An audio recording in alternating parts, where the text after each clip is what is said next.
আসসালামু আলাইকুম। সবাইকে আমন্ত্রণ জানাচ্ছি এবি নিউজ দুপুরের সংবাদে। আপনাদের সঙ্গে আছি আমি সুমাইয়া মির্জা।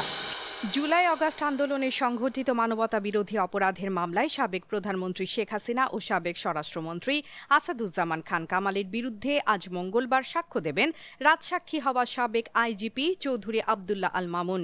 আন্তর্জাতিক অপরাধ ট্রাইব্যুনাল একের চেয়ারম্যান বিচারপতি মোহাম্মদ গোলাম মুর্তুজা মজুমদারের নেতৃত্বাধীন প্যানেলে ক্যামেরা ট্রায়ালে তার জবানবন্দি গ্রহণ করা হবে। এর আগে গত 10 জুলাই মামলায় নিজের দায় স্বীকার করে স্বপ্রণোদিতভাবে রাজসাক্ষী হওয়ার ইচ্ছা প্রকাশ করেন মামুন। এ মামলায় এখন পর্যন্ত ৩৫ জন সাক্ষ্য দিয়েছেন, যাদের বর্ণনায় গত বছরের জুলাই অগাস্ট আন্দোলনে দেশ জুড়ে হত্যাযজ্ঞের ভয়াবহ চিত্র উঠে এসেছে। শহীদ পরিবার ও প্রত্যক্ষদর্শীরা শেখ হাসিনা কামাল সহ জড়িতদের দৃষ্টান্তমূলক শাস্তি দাবি করেছেন। গত ১ সেপ্টেম্বর ১০ম দিনের সাক্ষ্য গ্রহণ ও জেরা শেষ হয়, যেখানে চিকিৎসক, সাংবাদিক ও প্রত্যক্ষদর্শী সহ ৬ জন সাক্ষ্য দেন। আজও সেই ধারাবাহিকতায় সাক্ষ্য গ্রহণ চলবে। প্রসিকিউশন পক্ষ থেকে জানানো হয়েছে, মামলায় মানবতা বিরোধী অপরাধের 5টি অভিযোগ আনা হয়েছে। নীলফামারীর উত্তরা রপ্তানি প্রক্রিয়াকরণ অঞ্চলে EPZ evergreen products factory BD লিমিটেডের শ্রমিকদের টানা আন্দোলনের প্রেক্ষাপটে 4 দিন ধরে উত্তেজনা বিরাজ করছে। সোমবার কারখানা কর্তৃপক্ষ নোটিশ জারি করে অনির্দিষ্টকালের জন্য প্রতিষ্ঠানটি বন্ধ ঘোষণা করলেও আন্দোলন থামেনি। মঙ্গলবার সকালে শ্রমিকদের সঙ্গে আইনশৃঙ্খলা রক্ষাকারী বাহিনীর সংঘর্ষে এলাকা রণক্ষেত্রে পরিণত হয়। এতে নিহত হন 20 বছর বয়সী শ্রমিক হাবিব ইসলাম, যিনি ইপিজেড এর ইকো কোম্পানিতে কর্মরত ছিলেন। তিনি নীলফামারী সদর উপজেলার সঙ্গলসী ইউনিয়নের কাজিরহাট গ্রামের বাসিন্দা। সংঘর্ষে আরও 8 জন শ্রমিক আহত হন, যাদের কয়েকজনকে নীলফামারীর 250 শয্যা বিশিষ্ট জেনারেল হাসপাতালে ভর্তি করা হয়েছে। সকালে শ্রমিকরা ইপিজেড এলাকার বিভিন্ন সড়কে অবস্থান নিলে পুলিশ ও সেনাবাহিনীর সঙ্গে ধাওয়া পাল্টা ধাওয়া, টিয়ার শেল নিক্ষেপ ও ইট পাটকেল ছোড়ার ঘটনা ঘটে। এতে আশেপাশের দোকানপাট বন্ধ হয়ে যায় এবং সাধারণ মানুষ এলাকা ছেড়ে চলে যায়। কারখানা কর্তৃপক্ষের নোটিশে জানানো হয়, টানা আন্দোলনে উৎপাদন ব্যাহত হওয়ায় ব্যাপক ক্ষতির আশঙ্কা তৈরি হয়েছে। সুদানের দক্ষিণাঞ্চলে মাররা পাহাড়ি এলাকায় ভয়াবহ ভূমিধসে একটি গ্রাম সম্পূর্ণভাবে ধ্বংস হয়ে গেছে। এতে 1000-এর বেশি মানুষের মৃত্যু হয়েছে বলে জানা গেছে। পরিস্থিতি এতটাই ভয়াবহ যে একজন ছাড়া গ্রামের সব বাসিন্দাই প্রাণ হারিয়েছেন। গত 31 অগাস্ট টানা ভারী বৃষ্টিপাতের পর এই ভূমিধসের ঘটনা ঘটে। দারফুর অঞ্চলের নিয়ন্ত্রণে থাকা একটি সশস্ত্র গোষ্ঠী জানিয়েছে, নারী, পুরুষ ও শিশুদের মরদেহ উদ্ধারে জাতিসংঘ ও আন্তর্জাতিক সংস্থাগুলোর জরুরি সহায়তা প্রয়োজন। অঞ্চলটি এতটাই দুর্গম যে সেখানে পর্যাপ্ত খাবার ও ওষুধের সরবরাহ পাওয়া কঠিন। সুদানের সেনাবাহিনী ও প্যারামিলিটারি র্যাপিড সাপোর্ট ফোর্সে দীর্ঘদিনের সংঘাতের কারণে বহু মানুষ নিরাপত্তার খোঁজে এই পাহাড়ি এলাকায় আশ্রয় নিয়েছিলেন। 2 বছরেরও বেশি সময় ধরে চলা গৃহযুদ্ধে দেশের অর্ধেকের বেশি মানুষ বাস্তুচ্যুত হয়ে পড়েছেন। প্রাণ বাঁচাতে পালিয়ে আসা এসব মানুষের একটি বড় অংশ এবার প্রাকৃতিক দুর্যোগে জীবন হারালেন, যা চলমান মানবিক সংকটকে আরও গভীর করেছে। আন্তর্জাতিক অঙ্গনে আলোচনায় রয়েছে ডেনমার্কের স্বায়ত্তশাসিত অঞ্চল গ্রিনল্যান্ডকে ঘিরে যুক্তরাষ্ট্রের দীর্ঘদিনের ভূখণ্ড দাবি। ফরাসি পররাষ্ট্রমন্ত্রী জন নোয়েল ব্যারো এক্সে দেয়া বার্তায় স্পষ্ট করেছেন, গ্রিনল্যান্ড বিক্রির জন্য নয়, দখলের জন্যও নয়।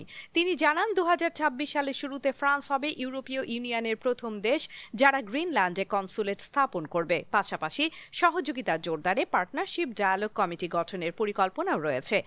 ব্যারো জোর দিয়ে বলেন, গ্রিনল্যান্ড একটি ইউরোপীয় ভূখণ্ড এবং প্রতিবেশীকে অধীনস্থ করে কোনো জাতির গৌরব গড়ে তোলা যায় না। তিনি আশ্বাস দেন, গ্রিনল্যান্ড ও ডেনমার্ক একা নয়, ফ্রান্স ও ইউরোপ আজ এবং ভবিষ্যতেও তাদের পাশে থাকবে। তার সফরের আগে ডেনমার্কের পররাষ্ট্রমন্ত্রী লার্স লোকে রাসমুসেন যুক্তরাষ্ট্রের রাষ্ট্রদূতকে তলব করেন। অভিযোগ, অন্তত 3 জন মার্কিন নাগরিক গ্রিনল্যান্ডে প্রভাব বিস্তারের চেষ্টা চালাচ্ছেন এবং তাদের সঙ্গে সাবেক প্রেসিডেন্ট ডোনাল্ড ট্রাম্প ও হোয়াইট হাউসের ঘনিষ্ঠ যোগাযোগ রয়েছে।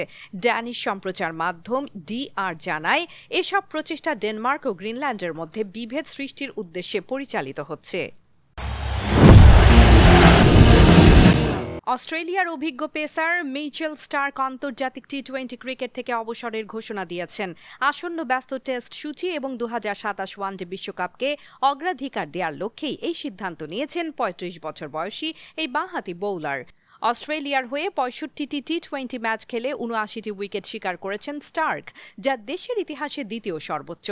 ২০২১ সালে টি-20 বিশ্বকাপ জয়ী দলের গুরুত্বপূর্ণ সদস্য ছিলেন তিনি। ওয়েস্ট ইন্ডিজের বিপক্ষে ২০২২ সালে ২০ রানে ৪ উইকেট তার ক্যারিয়ারের সেরা বোলিং পরিসংখ্যান। সর্বশেষ তিনি খেলেছেন ২০২৪ সালে টি-20 বিশ্বকাপে। অবসরের ঘোষণায় স্টার্ক জানিয়েছেন টেস্ট ক্রিকেট সবসময় তার কাছে সর্বোচ্চ অগ্রাধিকার পেয়েছে। অস্ট্রেলিয়ার হয়ে প্রতিটি টি-20 ম্যাচ উপভোগ করলেও ২০২১ বিশ্বকাপের স্মৃতি তার কাছে বিশেষভাবে মূল্যবান, শুধু শিরোপা জয় নয়, বরং অসাধারণ সতীর্থ ও স্মরণীয় মুহূর্তগুলোর জন্য।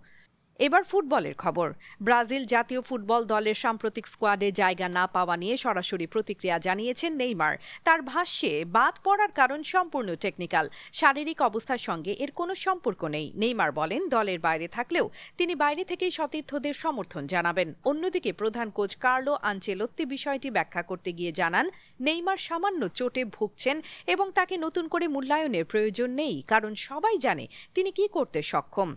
কোচের মতে এই মুহূর্তে দলের জন্য সেরা সমন্বয় গড়ে তুলতেই এমন সিদ্ধান্ত নেওয়া হয়েছে। ফলে নেইমারের অনুপস্থিতি নিয়ে কোচ ও খেলোয়াড়ের বক্তব্যে স্পষ্ট পার্থক্য দেখা দিয়েছে। দর্শক, এতক্ষণ আমাদের সঙ্গে থাকার জন্য ধন্যবাদ। আপনার প্রতিষ্ঠানের প্রচারের জন্য আস্থা রাখতে পারেন এবি নিউজে। যে কোনো বিজ্ঞাপন দিতে যোগাযোগ করুন স্ক্রিনে থাকা নাম্বার ও ইমেইলে। দর্শক, সর্বশেষ খবর পেতে চোখ রাখুন আমাদের ফেসবুক পেজ ও ইউটিউব চ্যানেলে। আমরা আছি ইনস্টাগ্রামেও। সেই সঙ্গে সবশেষ সংবাদ পেতে ভিজিট করুন আমাদের ওয়েবসাইট www.abnewsinternational.com-এ।